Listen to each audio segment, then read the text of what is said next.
Bab 616. Siapa sangka, putra gubernur datang saat ini. Pasti akan terjadi masalah besar. Apa Hatta sudah mengetahui masalah di perjamuan semalam? Ekspresi Naufal berubah drastis dan dia tidak jadi berbicara. Naufal segera keluar untuk menyambut Hatta. Tak lama kemudian, Wira melihat pria yang berpakaian mewah dan memegang kipas berjalan masuk. Ekspresinya tampak arogan. Gubernur adalah penguasa di Provinsi Jawali. Sebagai putranya, tentu saja Hatta juga mempunyai kuasa yang besar. Sementara itu, Naufal yang mengikuti di belakang Hatta terlihat seperti seorang penjilat. Seorang pebisnis yang sangat kaya sekalipun juga harus bersikap patuh begitu berhadapan dengan orang berkuasa seperti ini. Tuan Hatta, ada apa? Tanya Naufal dengan hati-hati. Sementara itu, Hatta tersenyum. Pak Naufal, tadi aku baru saja menemani ayahku inspeksi. Jadi, sekarang aku datang mengunjungimu, kata Hatta. Raut wajah Naufal berubah drastis. Mengunjungi, sepertinya, bukan itu tujuan Hatta. Naufal adalah orang pintar. Biasanya, dia selalu bersikap segan kepada gubernur. Jadi, Naufal tahu jelas seperti apa hubungannya dengan gubernur. Namun, hubungan mereka tidak begitu dekat sampai-sampai putra gubernur datang mengunjunginya. Seharusnya, Naufal merasa senang. Bagaimanapun, dihargai seorang gubernur adalah hal yang bagus. Hanya saja, Naufal tahu kali ini pasti ada masalah. Wira juga mengernyit. Kemudian, Naufal segera berujar, aduh, orang sepertiku nggak pantas merepotkan Tuan Hatta. Naufal berkeringat dingin. Hatta melirik Naufal dan diam-diam mencibir. Setelah itu, Hatta baru memandang Wira dan Fabrian. Hatta berkata, apa ini Tuan Wahyudi? Ternyata memang nggak biasa. Oh, ini keponakan Tuan Putro, iya. Halo, Fabrian. Setelah memperingatkan Naufal, Hatta menyapa Wira dan Fabrian seraya tersenyum. Sikap Hatta benar-benar membuat Naufal kebingungan. Fabrian juga heran. Awalnya, dia mengira Hatta datang untuk menegur mereka. Namun, sikap Hatta malah begitu ramah. Wira tersenyum dan memberi hormat, lalu berucap, aku dengar anak Pak Gubernur sangat berwibawa. Ternyata memang begitu. Hatta segera melambaikan tangan dan menimpali, dibandingkan dengan Tuan Wahyudi, aku yang mengandalkan reputasi ayahku sama sekali nggak ada apa-apanya. Selesai bicara, Hatta duduk di kursi sambil menggoyang kipasnya. Dia tidak berbicara lagi. Naufal segera menyuruh orang untuk menyeduh teh, lalu berdiri di samping dengan gelisah. Dia tidak berani berkomentar lagi. Suasana seketika menjadi hening. Hanya terdengar suara Hatta yang sedang menyesap teh. Setelah beberapa saat, Hatta baru tiba-tiba berkata, oh, iya. Mendengar Hatta angkat bicara, Naufal menjadi gugup. Naufal segera menyahut, Tuan Hatta, ada perintah apa? Hatta menjawab, bukan perintah. Hanya saja, aku dengar Pak Naufal punya seorang putri. Hari ini aku datang untuk membicarakan masalah pernikahan. Raut wajah Fabrian berubah drastis setelah mendengar ucapan Hatta. Keluarga Omair dan Gumilar sudah menetapkan perjanjian pernikahan sejak awal. Fabrian yakin Hatta juga mengetahuinya. Jadi, Hatta pasti sengaja. Bab 617. Naufal berkata, Tuan Hatta, ini, masalah ini. Dia merasa dilema. Tentu saja, Naufal bersedia mendengar keputusan gubernur dan menikahkan putrinya dengan putra gubernur.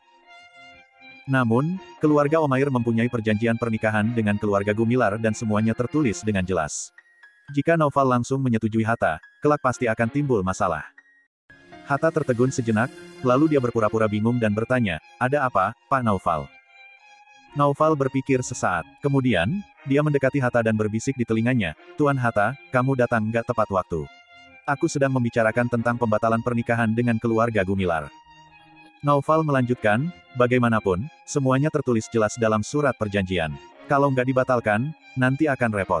Jadi, Naufal memang bijaksana. Dia menjelaskannya kepada Hatta, tetapi tidak membiarkan Fabrian dan Wira mengetahui hal ini. Dengan demikian, Naufal tidak menyinggung siapapun.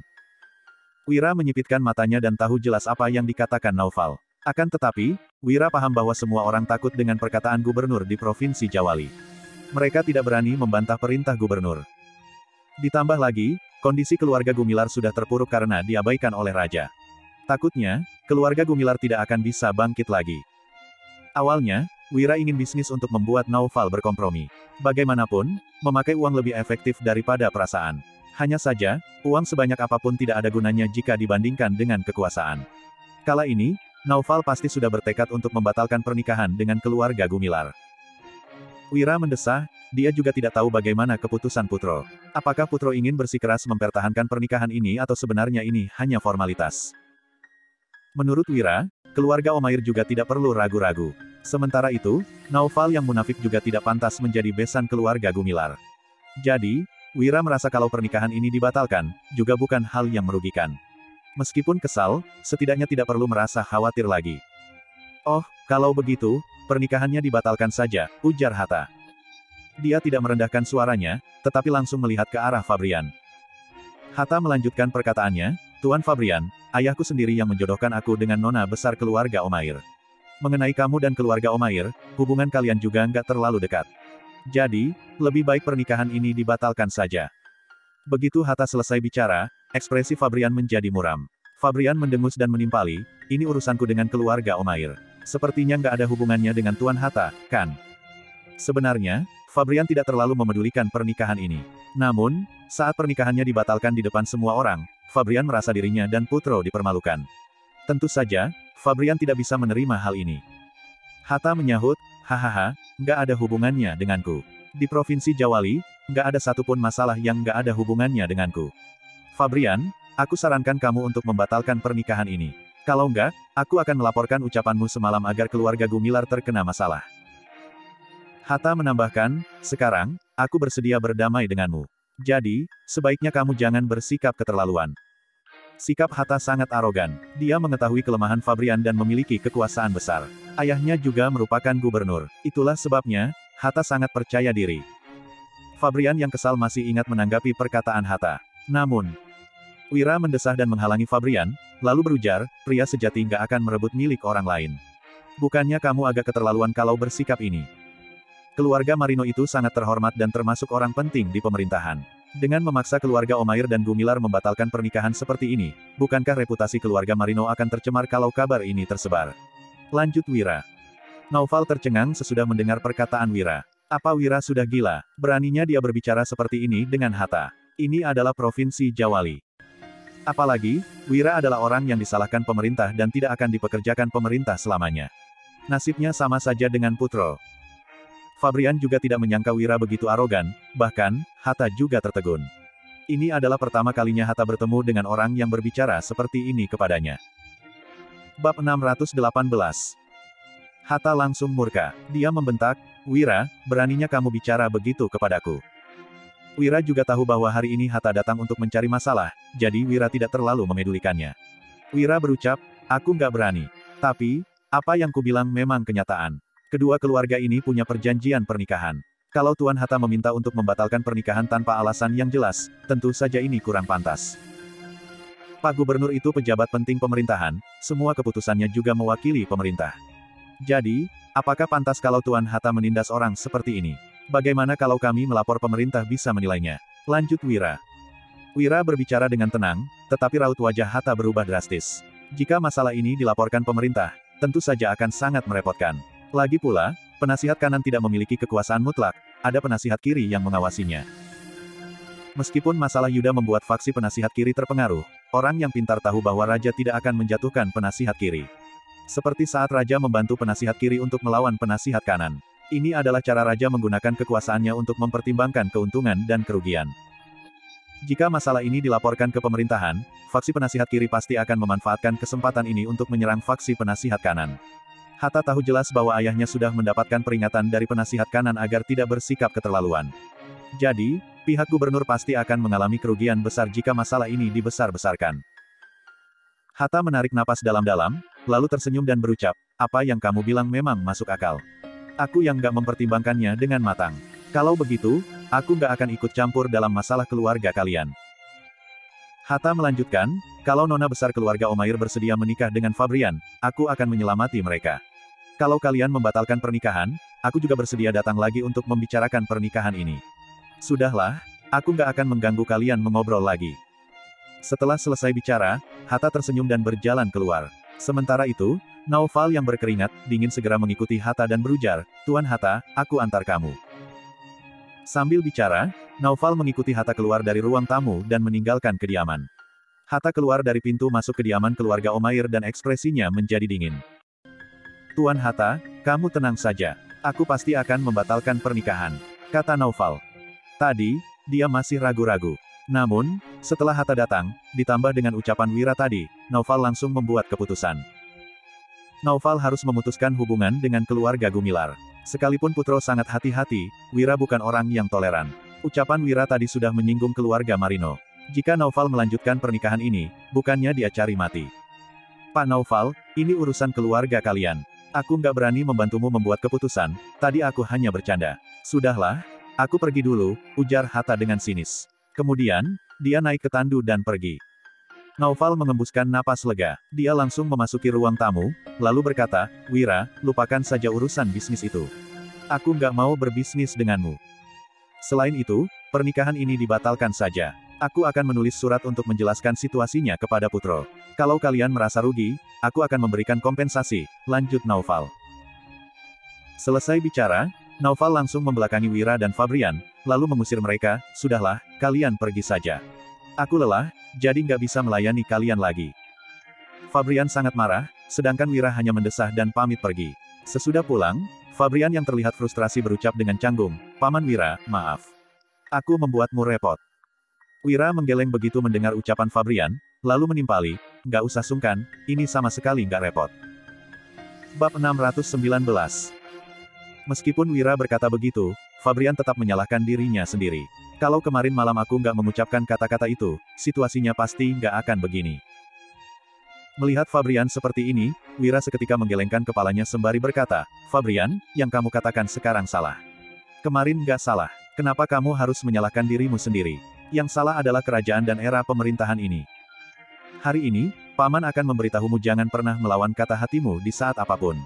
Paman keduamu selalu jujur dan terbuka selama hidupnya. Sekalipun berada di dalam situasi seperti ini, dia nggak pernah berbicara melawan hati nuraninya.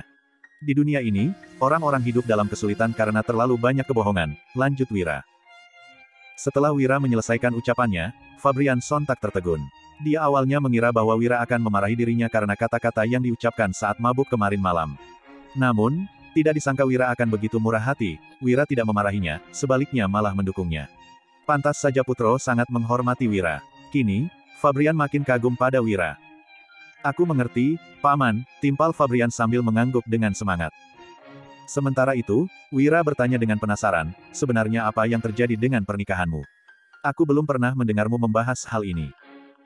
Setelah berpikir sejenak, Fabrian pun menjawab, saat Paman Putro menyamar, dia mendapatkan bantuan dari keluarga Omair. Sejak saat itu, perjanjian pernikahan ini pun ada. Paman Putro nggak punya anak, jadi dia menjodohkanku. Sebenarnya dia hanya ingin membalas budi. Saat itu, Tuan Besar Mahmud juga belum meninggal. Kalau dia masih hidup, dia pasti nggak akan berbuat seperti ini. Tuan Besar Mahmud adalah orang yang bijaksana. Sejak Paman Putro turun pangkat, hubungan kami dengan keluarga Omair menjadi kurang baik. Tapi, Paman Putro adalah orang yang selalu menepati janji. Dia nggak pernah melupakan perjanjian pernikahan dengan keluarga Omair. Itulah sebabnya aku kemari. Hanya saja. Ekspresi Fabrian terlihat tertekan. Fabrian memang tidak menyelesaikan ucapannya, tetapi Wira sudah paham. Dia berkata, aku mengerti. Masalah ini biar Putro yang memutuskan saja. Bagaimanapun juga, masalah ini melibatkan banyak hal, apalagi saat ini keluarga Omair tidak berniat untuk melanjutkan pernikahan ini. Dengan temperamen Putro, dia pasti tidak akan mengatakan ara-ara. Aku sudah mengirim surat untuk Paman Putro. Mungkin sebentar lagi akan ada kabar, ucap Fabrian. Melihat ekspresi Fabrian yang seperti ini, Wira tiba memikirkan sesuatu dan berkata, omong-omong, apa kamu punya perasaan pada nona besar keluarga Omair? Kalau kamu suka padanya dan kalian berdua saling mencintai, kamu nggak perlu mengkhawatirkan apapun lagi. Tapi, kalau kamu menikah hanya demi memenuhi janji, kedepannya kamu nggak akan bahagia. Wira segera mengatakan apa yang sedang dipikirkan. Mendengar ini, Fabrian sontak menggeleng. Dia tersenyum getir sembari menimpali, aku nggak pernah bertemu dengan nona besar keluarga Omair satu kali pun. Bagaimana aku bisa punya perasaan padanya? Wira seketika paham dan tahu apa yang harus dilakukan. Putro mungkin tidak akan menyetujui pernikahan ini. Di sisi lain, Hatta kembali ke kediaman gubernur dan bergegas ke ruang kerja. Dia berkata, ayah, aku pulang. Di dalam ruang kerja, Lukman sedang memegang sebuah buku. Begitu melihat Hatta kembali, dia bertanya, kamu sudah bertemu dengan Wira? Sudah, ayah, jawab Hatta dengan cepat. Lukman bertanya lagi, menurutmu, bagaimana orangnya? Hatta berpikir sejenak, lalu berucap, ayah, menurutku Wira sangat berani dan cerdas. Lukman tersenyum dan sama sekali tidak terkejut. Dia menimpali, orang ini sampai dibicarakan oleh pemerintah. Dia didukung oleh penasihat kiri dan ditakuti oleh penasihat kanan. Menurutku, dia nggak hanya sekadar berani dan cerdas. Bab 620. Lukman meletakkan buku yang ada di tangannya, lalu menatap Hatta sambil berkata, "Nak, ayah memang nggak terlalu mengenal Wira, tapi ayah tahu beberapa hal tentang dirinya. Wira adalah orang yang sangat hebat. Kalau nggak, penasihat kanan nggak mungkin akan takut padanya." Hatta menghela napas, lalu bertanya, "Ayah, jangan-jangan yang dikatakan Yuda benar bahwa Wira adalah dalang di balik kerusuhan kerajaan Agrel?" Lukman mengangguk sembari menjawab, "Masalah ini 80% benar. Wira memiliki bakat yang hebat. Penasihat kanan juga ingin merekrutnya. Tapi, Wira sepertinya nggak sejalan dengan penasihat kanan sehingga mereka nggak bisa bekerja sama. Jadi, Wira nggak bisa menjadi sekutu dan hanya bisa dianggap sebagai musuh." Mendengar ini, Hatta buru-buru bertanya, "Ayah, kita harus bagaimana? Apa langsung membunuhnya?" "Membunuh? Apa kamu kira dia gampang dibunuh? Dia saja bisa menghadapi bahaya dengan mudah. Sulit untuk membunuhnya. Selain itu, apa kamu lupa bagaimana Dirja dihukum?" timpal Lukman. Hatta menyipitkan matanya. Jantungnya berdetak dengan kencang saat memikirkan kejadian saat Wira membunuh Dirja. Satu hal lagi, pemerintah nggak memandang serius Fabrian, bahkan merasa jijik. "Apa kamu tahu seberapa besar prestisenya di dunia? Orang-orang yang nggak terlibat dalam urusan pemerintahan adalah temannya. Apalagi, saat itu Putro selalu berada di sisi Panglima Dirga dan memiliki reputasi yang sangat baik. Apa kamu tahu berapa banyak orang yang kagum pada Panglima Dirga sekarang?" Lukman mengatakan ini dengan gugup. Mereka memang orang-orang yang tidak dipandang serius oleh pemerintah. Akan tetapi, sulit sekali untuk melenyapkan mereka. Dia dilindungi oleh penasihat kiri dan rakyat yang menjunjung tinggi keadilan. Ayah benar-benar nggak mau berurusan dengan orang seperti ini, gumam Lukman. "Ayah, kenapa ayah memintaku mengatakan ini pada keluarga Omair? Bukankah ini akan menyinggung Wira?" tanya Hatta. Lukman tersenyum sembari menimpali, "Coba saja. Ayah rasa Wira akan mengerti. Apalagi, ayah hanya bertindak sesuai keadaan dan membantu Putro. Apa kamu kira Putro benar-benar memandang keluarga Omair? Keadaannya akan berbeda kalau Tuan Besar Mahmud masih hidup. Sekarang, Naufal hanyalah seorang pecundang. Dia sudah nggak layak menjadi mertua Fabrian." Hatta mengangguk karena berpikir bahwa semua yang dikatakan ayahnya ada benarnya. Dia bahkan lebih terkejut saat mengetahui niat ayahnya. Hari ini, dia sepertinya akan pergi ke kediaman keluarga Omair untuk memaksa keluarga Gumilar. Namun jika dipikir-pikir, hal ini hanya akan menguntungkan Putro. "Lalu, bagaimana dengan keluarga Linardi?" tanya Hatta. Lukman tersenyum sejenak, lalu menjawab, "Keluarga Linardi. Ayah nggak tahu siapa yang memiliki ide ini. Mereka benar-benar menjodohkan putri mereka yang sudah menikah denganmu. Hal ini sangat konyol. Kalaupun belum menikah, putri mereka juga nggak layak untuk menjadi menantu keluarga Marino."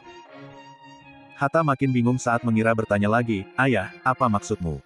Bukankah faksi penasihat kanan berharap agar faksi penasihat kiri bergantung padanya? Sepengetahuanku, hubungan keluarga Linardi dan penasihat kiri sangat baik." Setelah ucapan Hatta selesai, Lukman menggeleng seraya berucap, "Keluarga Linardi adalah keluarga terpelajar. Mereka memang terlibat baik dengan penasihat kiri, tapi apa kamu melihat apa yang mereka lakukan pada penasihat kiri?" Bab 621.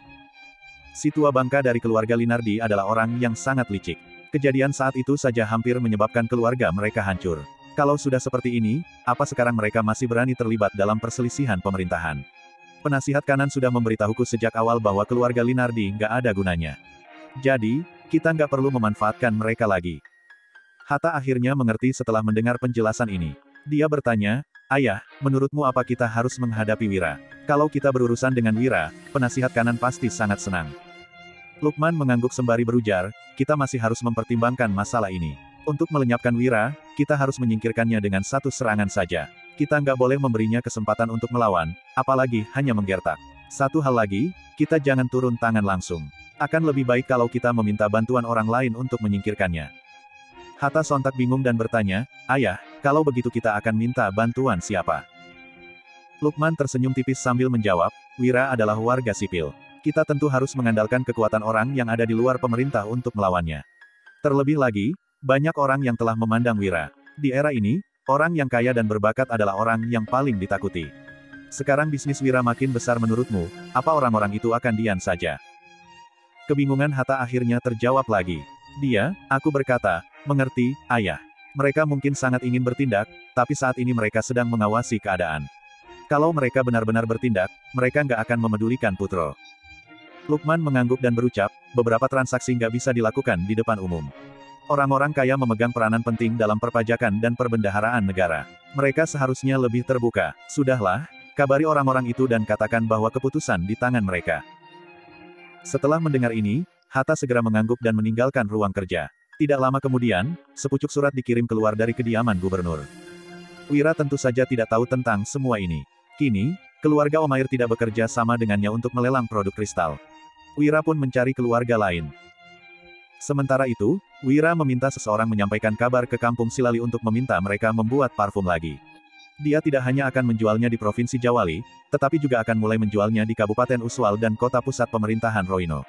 Dia akan mulai mengembangkan wilayah bisnisnya sendiri. Keesokan paginya, Wira hendak mempelajari cara untuk melelang produk kristal ini. Tidak disangka, tiba-tiba ada seorang pelayan laki-laki yang berdiri di depan pintu. Setelah bertemu dengan Wira, pelayan ini buru-buru berkata, "Tuan Wira, ini ada surat dari tuanku. Setelah membacanya, tolong langsung dibakar." Setelah berbicara, pelayan ini bergegas pergi. Sementara itu, Wira bingung dan segera membaca surat tersebut. Dia sontak tertegun, lalu bergumam, "Farel." Wira agak terkejut. Jika ingin bertemu dengan dirinya, kenapa Farel sampai repot-repot meminta pelayannya untuk mengirim surat? Setelah membaca suratnya, Wira tidak tahu harus berbuat apa. Dia berpikir sejenak, lalu menatap Danu sembari berkata, "Ayo, ikut aku pergi ke rumah bordil Vion." Danu terbelalak dan melihat sekeliling. Setelah itu, dia berkata dengan rendah, "Kak Wira, Kak Wulan baru saja kembali. Kamu malah mau pergi ke rumah bordil Vion. Bukankah ini nggak baik?" Wira terbatuk-batuk, lalu tertawa sambil marah, "Kamu kira aku pergi ke sana untuk melakukan hal buruk?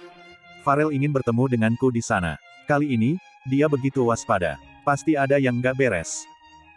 Bab 622. Danu baru mengerti setelah mendengar penjelasan Wira. Saat ini, di ruangan privat yang gelap dalam rumah bordil Vion, Farel dan gadis berpakaian ungu sedang duduk sambil minum teh.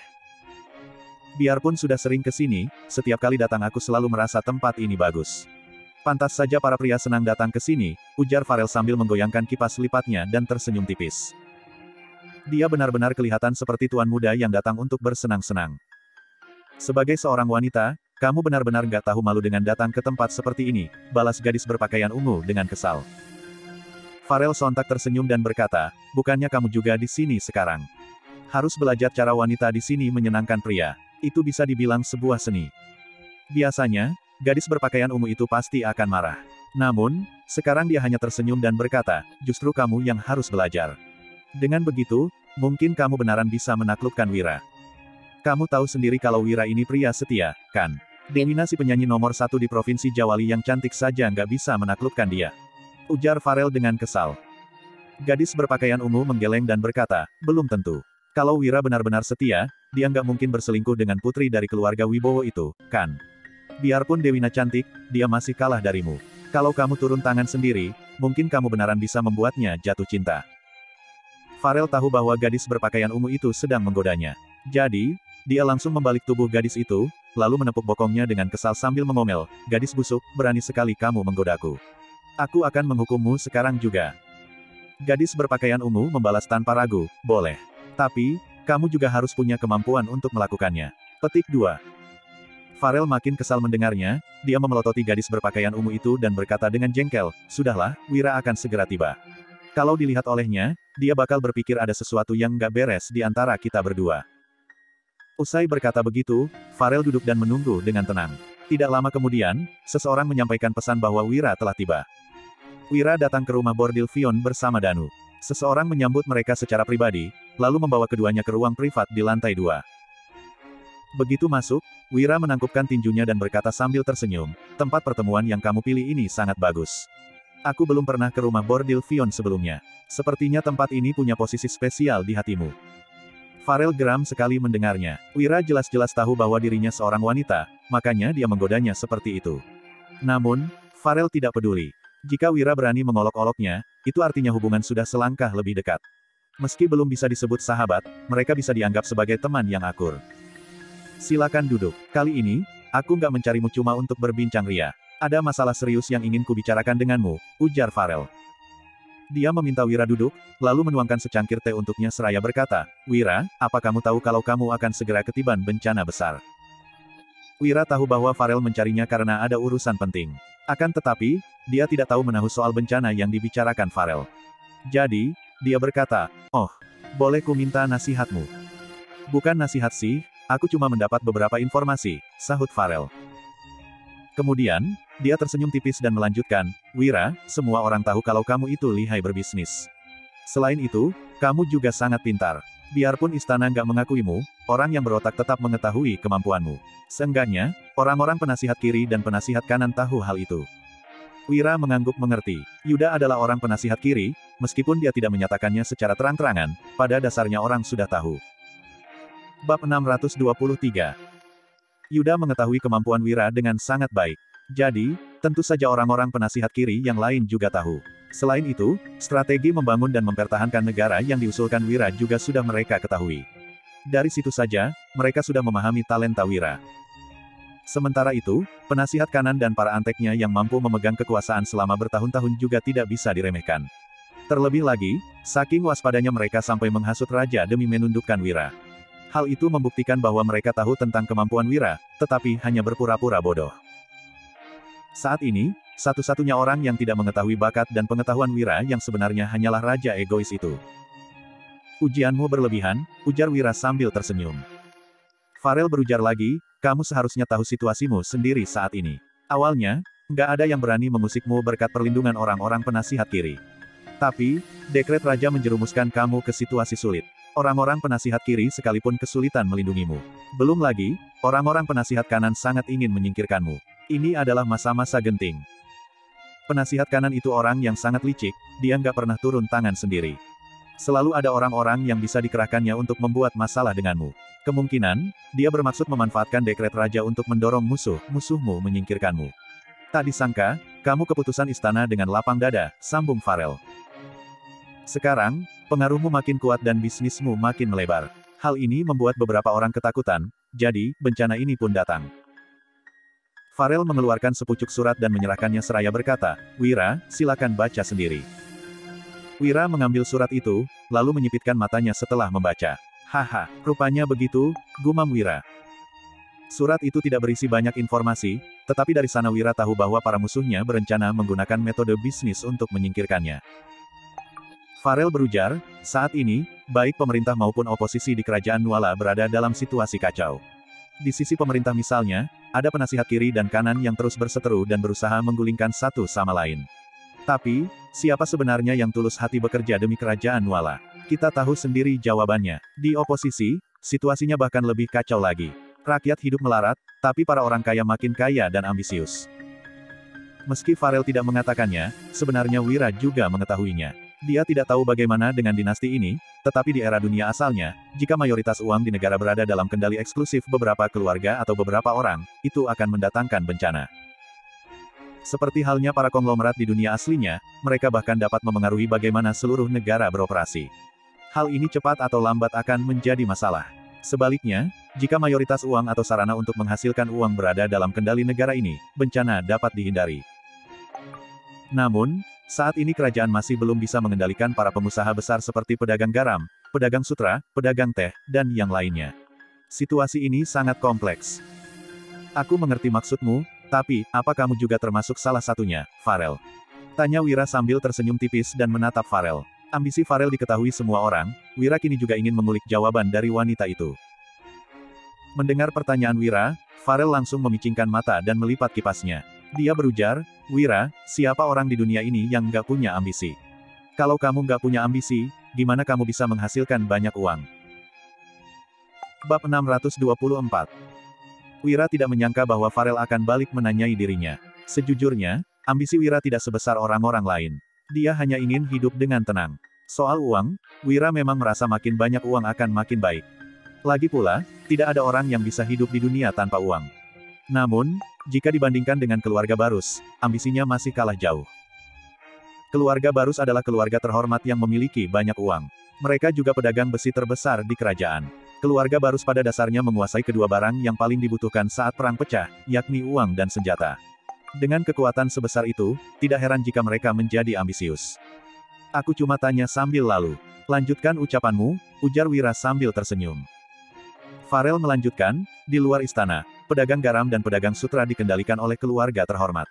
Kebetulan, kamu juga terlibat dalam jalur penjualan garam. Sebagai pedagang garam terbesar di Kerajaan Nuala, keluarga Larasati di provinsi sebelah tentu saja nggak akan tinggal diam. Jadi, mereka akan menjadi pihak pertama yang melawanmu. Selain itu, semua toko uang di kerajaan dikendalikan bersama oleh para keluarga besar. Biarpun keluarga Barus juga salah satunya, aku nggak bisa membantu dalam masalah ini, tambah Farel dengan penuh sesal. Wira tahu bahwa para keluarga besar memiliki hubungan yang erat, setidaknya begitulah yang terlihat dari luar.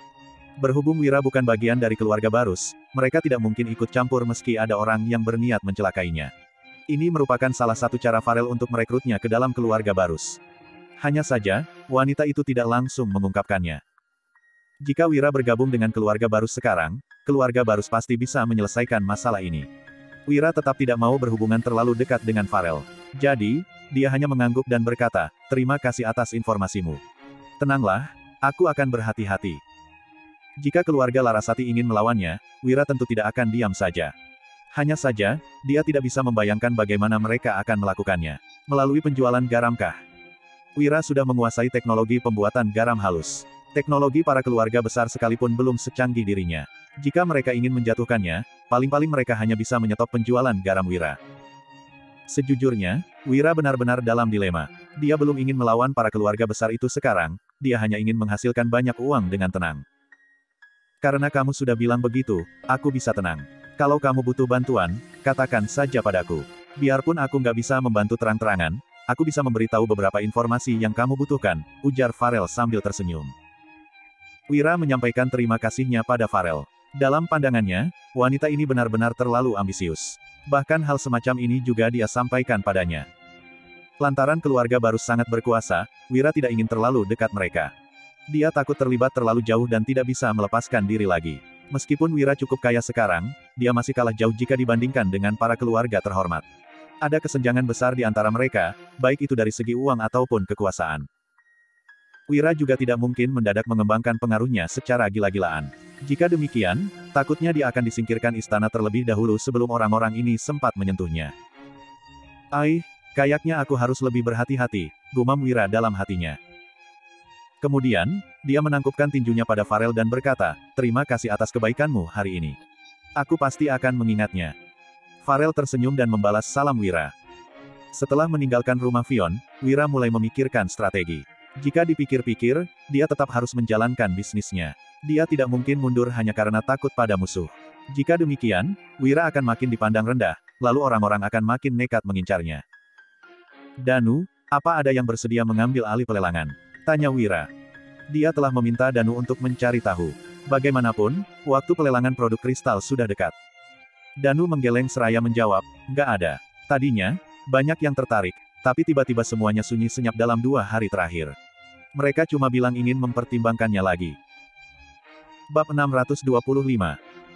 Mendengar ini, Wira pun tahu bahwa keluarga Larasati telah mulai bertindak. "Kuharap mereka melawanku dengan metode bisnis yang jujur. Kalau mereka pakai cara kotor, aku nggak akan segan-segan pada mereka," gumam Wira. Dia juga punya batas kesabarannya sendiri.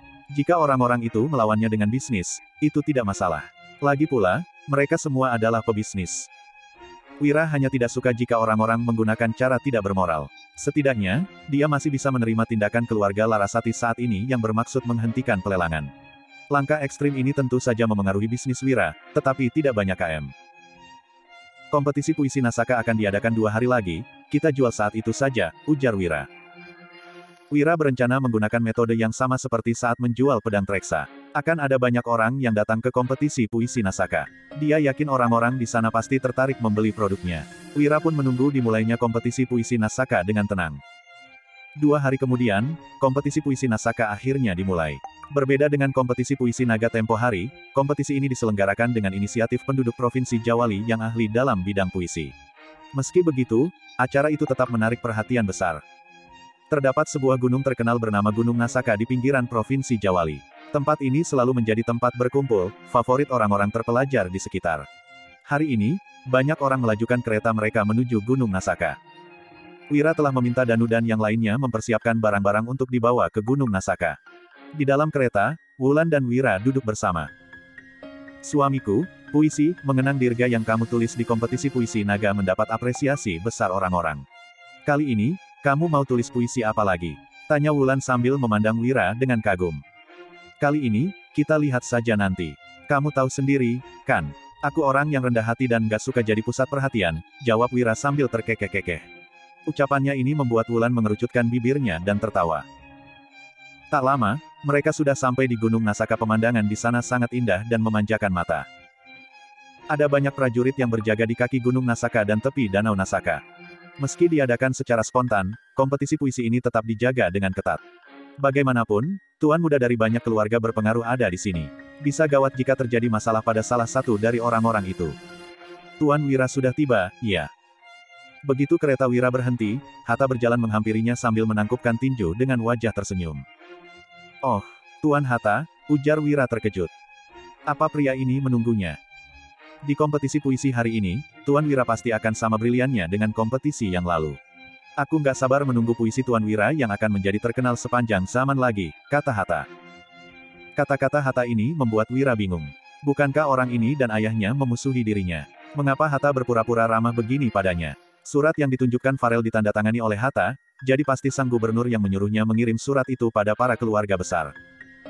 Ujianmu berlebihan. Waktu itu cuma kebetulan dan kali ini, aku datang untuk menjual barang, ujar Wira sambil mengedip-ngedipkan mata pada Hatta. Mendengar ini, Hatta sontak tertegun. Dia mendadak teringat tentang Wira yang menjual 3 bilah pedang Treksa di kompetisi puisi naga. Apa Wira hendak melakukan hal yang sama hari ini? Tuan Wira sungguh menarik, kata Hatta sambil tersenyum. Ekspresinya membuat Wira mengejap bingung. Bab 626. Tadinya, Wira berpikir Hatta akan bersikap kasar atau setidaknya memasang tampang masam. Akan tetapi, orang ini tampak biasa-biasa saja padanya. Teringat pada kesombongan Hatta tempo hari di kediaman Omair, lalu membandingkannya dengan sikap pria itu hari ini, Wira sontak paham bahwa Hatta bukanlah orang yang bisa diremehkan. Padahal, Hatta sangat membenci Wira, tetapi dia masih bisa menyapanya dengan begitu ramah. Pengendalian diri sehebat ini bukanlah sesuatu yang bisa dimiliki orang biasa. Fabrian dan Pramana juga datang bersama Wira. Kali ini, Wira tidak membawa terlalu banyak orang. Selain dia dan istrinya, hanya ada Danu dan 2 orang tersebut. Mereka hanya datang berlima. Danu berdiri di samping dengan tangan menggenggam pedang Treksa. Dia memandang waspada pada sekelilingnya dengan aura yang mengintimidasi. Ayo masuk, ajak Wira sambil tersenyum. Dia memimpin semuanya berjalan ke tepi danau di kaki gunung. Di sana, sudah disiapkan bangku-bangku yang dikelilingi orang-orang. Beberapa orang sudah menentukan tempat duduk mereka dan banyak juga yang sudah duduk. Mendadak, Farel yang berada tidak jauh dari sana memanggil Wira sambil melambaikan tangannya. Wira tersenyum, lalu melangkah perlahan mendekatinya. Farel, kamu juga datang ke kompetisi puisi ini, ujar Wira sambil tersenyum. Tentu saja, apalagi, Tuan Wahyudi ada di sini. Aku mau lihat apa akan ada puisi bagus yang akan memukau semua orang juga kali ini, balas Farel. Saat berkata begitu, dia melihat Wulan di belakang Wira dan seketika terkejut. Kamu pasti Wulan, kan? Aku dari dulu sudah dengar kalau Wira dan istrinya punya cinta yang dalam. Benar saja, kamu memang sangat cantik. Pantas saja Wira tergila-gila padamu, ujar Farel terkejut. Dia pernah bertemu Wulan 1 kali sebelumnya. Namun, saat bertemu Wulan kali ini, dia bisa melihat binar bahagia di matanya. Perasaan seperti itu tidak mungkin pura-pura. Halo, Tuan Farel, sapa Wulan, lalu duduk dengan tenang di sebelah Wira. Saat ini, Wira mendongak dan melihat anggota keluarga Linardi duduk tidak jauh dari tempatnya. Opal tampak tenang dan hanya melirik mereka sekilas. Sementara itu, Melati tersenyum dingin. Hatta dan orang-orangnya duduk di sebelah keluarga Linardi. Keluarga Linardi adalah keluarga pejabat, begitu pula dengan keluarga Marino. Meskipun mereka tampaknya punya kubu masing-masing, nyatanya status mereka setara. Jadi, wajar saja bagi mereka untuk duduk bersama. Saat ini, mendadak terdengar suara lantang yang mengejutkan semua orang. Pak Lukman tiba. Kenapa Pak Lukman juga datang? Iya, ini kompetisi puisi Nasaka, bukan kompetisi puisi naga, diadakannya juga secara spontan. Seharusnya Pak Lukman gak akan datang dalam acara ini. Betul, ada apa? Iya. Di saat semua orang kebingungan, Wira juga mengemit heran. Apa tujuan sang gubernur datang ke sini? Wira, sepertinya strategimu sudah ketahuan, ujar Farel tiba-tiba, membuat ekspresi Wira makin muram. Benar, tujuan Wira datang ke sini memang untuk melelang produk kristalnya sendiri. Tampaknya Lukman cukup cakap karena bisa menebak strategi Wira. Berbeda dengan kompetisi puisi naga yang dilaksanakan menurut tradisi, kompetisi puisi Nasaka bersifat spontan. Yang pertama dilaksanakan sebagai wujud patriotisme. Sementara itu, kebanyakan orang datang untuk bertemu teman dan memamerkan kemampuannya di kompetisi kali ini. Tadinya, Wira ingin melelang produk kristalnya di sini, tetapi tampaknya itu tidak akan berhasil.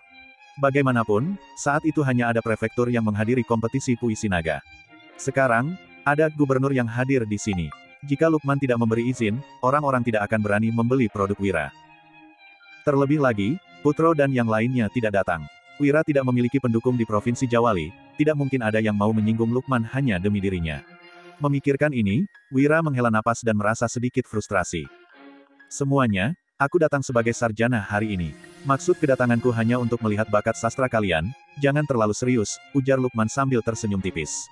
Dia menyapa semua orang, lalu berjalan ke kursi utama. Pak Lukman, mumpung Anda ada di sini, bagaimana kalau Anda yang menetapkan aturan kompetisi puisi kali ini?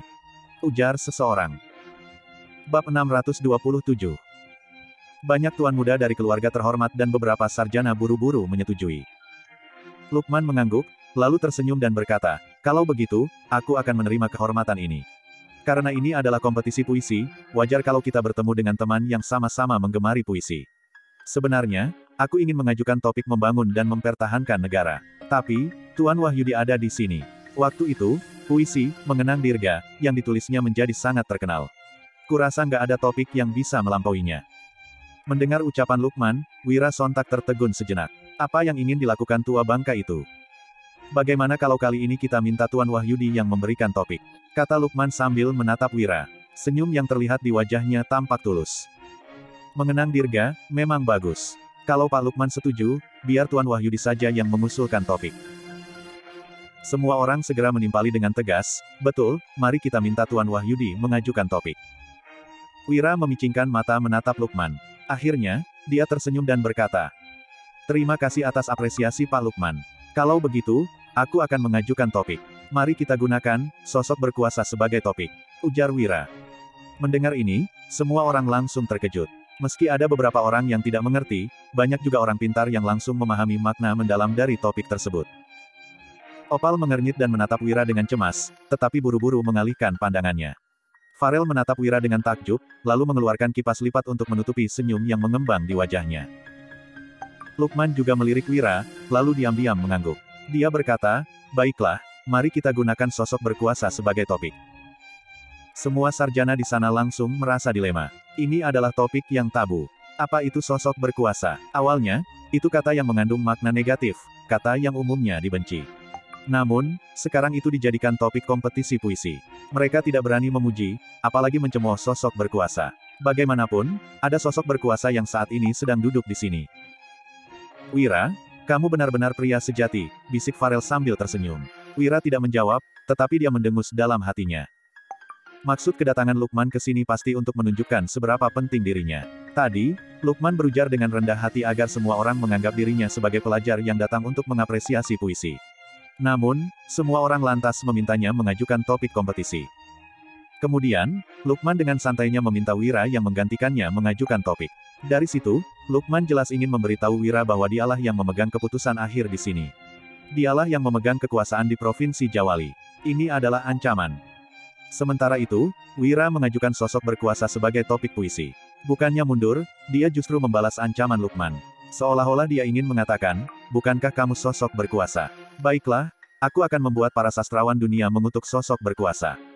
Lukman tidak peduli dan menerima topik itu begitu saja. Seakan-akan dia membalas, lantas kenapa kalau aku sosok berkuasa? Siapa orang yang berani mengkritikku? Hanya dengan beberapa kata pendek, keduanya saling menyerang dengan penuh tekad. Semua orang terdiam, tidak tahu harus menulis puisi seperti apa. Di sisi lain, Lukman justru tersenyum dan berkata, Tuan Wahyudi, karena itu topik yang kamu ajukan, bagaimana kalau kamu mulai duluan? Bab 628. Lukman tersenyum sembari menatap ke arah Wira. Maksud dari perkataan Lukman sangat jelas. Dia ingin melihat bagaimana Wira akan menilai sosok berkuasa. Akan tetapi, Wira hanya tersenyum. Semua orang memandang ke arah mereka dengan raut wajah yang tegang. Opal tak kuasa menelan air liur dan tampak sangat cemas. Dia khawatir bahwa Wira yang tak kenal takut itu akan mengucapkan sesuatu yang terlalu provokatif. Sebaliknya, Hatta malah tersenyum dan juga merasa penasaran seperti ayahnya. Di sisi lain, Farel dan gadis berpakaian ungu juga sangat penasaran. Mereka ingin tahu, puisi seperti apakah yang akan dilontarkan oleh Wira. Semua orang menatap Wira lekat-lekat dan menantikan bait puisi dari dirinya. Mereka benar-benar penasaran dengan puisi yang akan dibuat oleh pria itu. Apakah dia akan takut pada sosok berkuasa atau justru sebaliknya akan mengkritik mereka? Tepat ketika semua tatapan tertuju pada Wira, dia pun mulai berbicara perlahan, lebih baik menua dan mati di antara anggur dan bunga, daripada tunduk di hadapan kereta kuda. Debu kereta dan langkah kuda adalah hiburan si kaya, cawan anggur dan ranting bunga adalah teman si miskin. Kekayaan dan kemiskinan, layaknya langit dan bumi. Wira melanjutkan, jika membandingkan kemewahan dan kesederhanaan, mereka memilih sibuk dan aku memilih santai. Orang lain mentertawakan ketidakwarasanku, aku mentertawakan ketidaktahuan mereka. Lebih baik mengejar kesederhanaan, alih-alih kekayaan dan kemewahan. Begitu Wira selesai berbicara, semua orang terkejut. Ini adalah puisi yang sangat provokatif. Apakah Wira sedang mencari masalah? Lebih baik menua dan mati di antara anggur dan bunga, daripada tunduk di hadapan kereta kuda. Bukannya ini berarti bahwa Wira lebih memilih untuk mati dalam kesederhanaan daripada tunduk pada kekuasaan. Apakah dia telah kehilangan akal sehatnya? Apakah Wira tidak tahu bahwa saat ini istana sangat kesal dengannya dan mencoba untuk menyingkirkannya? Mereka tidak memahami alasan Wira bisa mengatakan hal semacam ini. Kalaupun ini adalah pemikirannya yang sebenarnya, Wira tetap tidak boleh mengungkapkannya. Raut wajah Opal tiba-tiba berubah drastis dan terlihat sangat takut. Bahkan, Farel yang biasanya cenderung tenang pun tampak kebingungan. Mereka sama sekali tidak menyangka bahwa Wira akan mengucapkan kata-kata seperti itu. Orang lain mentertawakan ketidakwarasanku, aku mentertawakan ketidaktahuan mereka. Meskipun bait puisi ini terkesan luar biasa, dalam pandangan mereka, Wira jelas tengah mencari masalah. Lukman juga sama terkejutnya. Dia tidak menduga bahwa Wira akan mengucapkan kata-kata seperti itu. Saat ini, suasana menjadi sangat tegang dan semua orang tampak terkejut. Aku hanya mengungkapkan apa yang kurasakan, maaf kalau terkesan berlebihan, jelas Wira seraya tersenyum. Ketika semua orang masih tercengang, Wira malah duduk kembali. Pada saat ini, semua orang baru tersadar kembali dari keterkejutan mereka. Kini, tatapan mereka tertuju pada Lukman dengan ekspresi yang agak ketakutan. Lukman hanya mengangguk dengan raut wajah yang sangat muram. Dia tidak akan memberikan penilaian terhadap puisi ini. Meskipun Wira telah begitu provokatif, Lukman masih merasa kesal. Apabila memuji puisi tersebut, bukannya Lukman akan dianggap menyetujui pandangan Wira untuk memberontak terhadap pemerintah. Di sisi lain, apabila Lukman murka, dia akan dianggap menyinggung Wira. Tentunya, meskipun tidak takut dengan Wira, dia khawatir bahwa tindakannya ini akan mengusik orang-orang yang mendukung Wira. Meskipun kerajaan Nuala masih mendominasi sekarang, semuanya memahami satu kebenaran. Situasi dalam pemerintahan kerajaan Nuala memang sangat kacau sekarang. Banyak orang memiliki pandangan yang sama seperti Wira, bahkan ada yang merencanakan untuk memecah belah kekuasaan dan menciptakan faksi sendiri. Dalam situasi seperti ini, jika Lukman mengucapkan sesuatu yang salah, kalaupun pemerintah mendukungnya, dia tetap akan terkena imbas apabila orang-orang yang membenci pemerintah mulai menargetkannya. Lukman adalah seorang politikus cerdas. Dalam situasi ini, berdiam diri adalah tindakan yang paling bijak. Itu sebabnya, saat ini dia hanya melirik Wira, lalu berdiri dan pergi tanpa berkata apapun. Begitu Lukman meninggalkan lokasi, orang-orang baru mulai berkomentar. Wira benar-benar sangat berani. Bab 629. Benar sekali, orang ini benar-benar nggak kenal takut. Dia sepertinya memang sedang mencari masalah. Tapi, aku juga mengaguminya. Berbicara seperti ini membutuhkan keberanian. Sebenarnya, siapa yang memberinya nyali sebesar itu?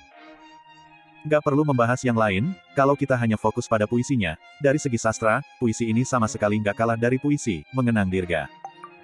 Aku juga merasa begitu, tapi pemerintah memang nggak berniat untuk menghargai prestasi Tuan Wahyudi. Jadi, perkataannya ini bukan masalah besar, kan? Orang-orang mulai berkomentar. Sementara itu, begitu Wira duduk, Farel langsung mengacungkan jempol ke arahnya sembari memuji, "Kak Wira, kamu sungguh mengagumkan." Farel memang benar-benar mengaguminya. Bahkan, keluarga Barus pun tidak berani mengatakan hal semacam ini. "Jangan seperti itu, aku nggak layak menerima pujian darimu," ucap Wira sambil tersenyum. "Tapi, puisimu ini mungkin akan menyinggung pemerintah. Apa kamu nggak khawatir bahwa Raja Bakir akan membunuhmu?" tanya Farel yang tak sanggup menahan diri. Mendengar hal ini, Wira hanya menjelaskan dengan acuh tak acuh, "Kalau ingin membunuhku, dia akan melakukannya sejak lama. Nggak perlu menunggu sampai hari ini." "Kalau begitu, bagaimana dengan Lukman? Apa kamu nggak takut bahwa dia akan mengambil tindakan terhadapmu? Dia terlihat sangat marah ketika pergi barusan," tanya Farel lagi.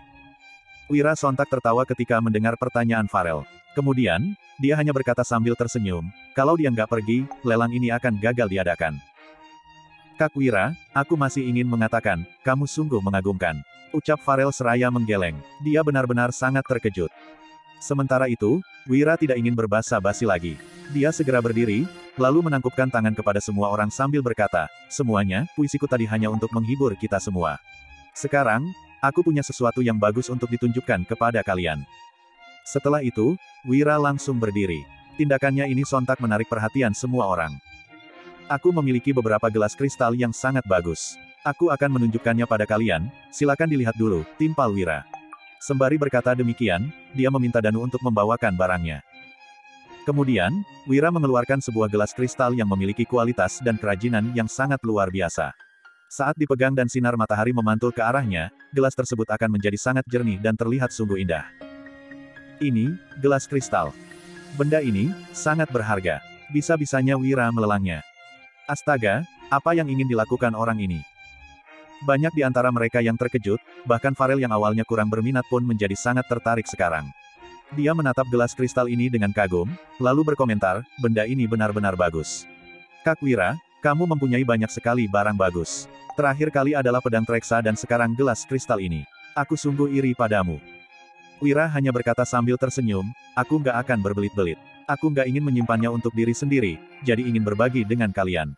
Apabila di antara kalian ada yang menyukainya, bisa mendapatkannya dengan harga 1 miliar gabak. Meskipun 1 miliar gabak termasuk murah, Wira tidak terlalu mempermasalahkannya. Yang terpenting adalah dia bisa menjualnya dengan cepat dan mendapatkan uang. Harga per gelasnya 1 miliar gabak.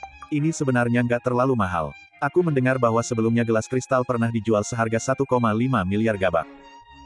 Banyak orang yang terlihat takjub dan berminat untuk membeli. Wira sendiri juga terkejut. Provinsi Jawali memang berbeda. Ada banyak sekali orang kaya di sini. Dia pun kembali menimpali, aku akan menjual 20 gelas. Kalau ada yang berminat, silakan membelinya. Kemudian, Farel langsung mengeluarkan 20 lembar uang kertas tanpa berbasa-basi dan memberikannya kepada Wira. Setelah itu, dia mengambil 2 gelas kristal sembari berkata, kalau nggak membeli barang bagus ini, aku akan merasa bersalah terhadap hubungan persahabatan kita. Melihat tindakan Farel, Wira hanya tersenyum. Pada saat itu, banyak orang pun mendekat untuk membeli gelas kristal ini. Tepat pada saat itu, tiba-tiba suara seseorang terdengar. Gelas kristal ini lumayan bagus, aku akan membeli semuanya.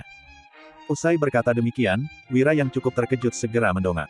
Dia mendapati seorang pria yang sangat percaya diri tengah berjalan ke arahnya. Bab 630. Wira tidak mengenal orang ini. Namun, jelas bahwa orang ini memiliki karisma yang luar biasa.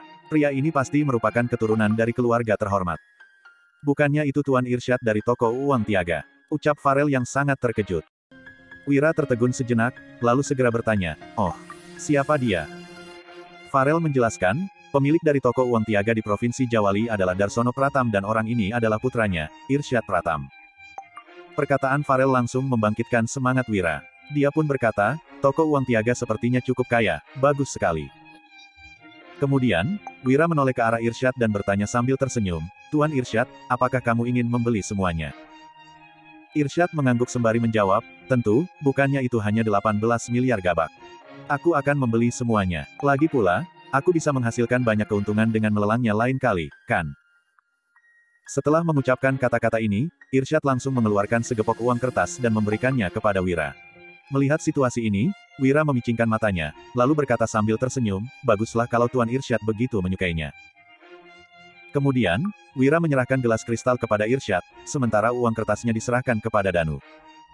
Kak Wira bukan orang biasa. Kalau ada waktu, silakan mengunjungi toko uang tiaga. Aku akan mentraktirmu. Kita bisa meminum teh dan menikmati puisi bersama, ajak Irsyad. Setelah itu, dia langsung pergi dengan gelas-gelas kristalnya tanpa ragu sama sekali. Wira awalnya mengira akan sulit untuk menjualnya. Namun, tidak disangka gelas-gelasnya langsung laku dalam sekejap. Kini, dia memiliki uang tambahan sejumlah 20 miliar gabak. Ini bukanlah nominal yang kecil. Setelah menjual semua gelas kristal, tugas Wira dapat dianggap selesai. Kini, sudah waktunya bagi Wira untuk kembali ke Dusun Darmadi. Apalagi, dia juga sama sekali tidak tertarik dengan kompetisi puisi Nasaka. Setelah berpamitan dengan Farel, dia langsung beranjak pergi. Sayang, apakah puisi yang kamu lontarkan hari ini akan mendatangkan masalah? Tanya Wulan yang sangat cemas. Hehe, kamu khawatir, Iya, tanya Wira yang bahkan masih bisa bercanda. Wulan menjawab, aku tentu khawatir, tapi kamu selalu melakukan segala hal untuk suatu alasan, jadi, menurutku pasti ada maksud lain di balik puisi ini. Tapi, setelah memikirkannya cukup lama, aku masih nggak paham. Wulan memandang suaminya dengan kebingungan. Sepanjang perjalanan ini, wanita itu benar-benar berpikir keras, tetapi dia tidak dapat memahami alasan suaminya yang sangat cerdas itu, memilih untuk memprovokasi pemerintah. Wira pun tersenyum dan mengelus hidung kecil istrinya. Kemudian, dia menatap Wulan sembari berkata, maaf sudah membuatmu cemas. Tapi, jangan khawatir, aku akan baik-baik saja. Orang lain mungkin berpikir bahwa aku mengabaikan pemerintah dan memberontak, tapi Raja Bakir nggak akan berpikir seperti itu. Usai mendengarkan penjelasan Wira, Wulan malah menjadi makin bingung sehingga buru-buru bertanya, dia nggak akan berpikir seperti itu. Kalau begitu, bagaimana Raja Bakir akan merespons hal ini?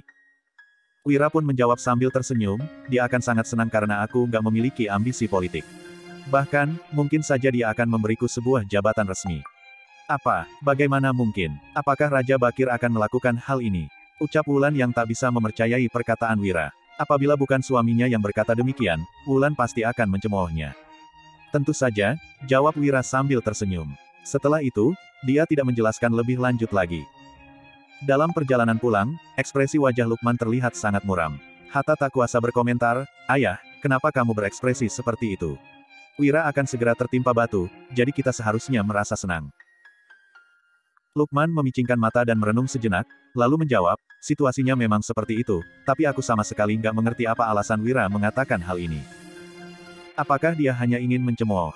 Nggak mungkin ini nggak sesuai dengan karakternya.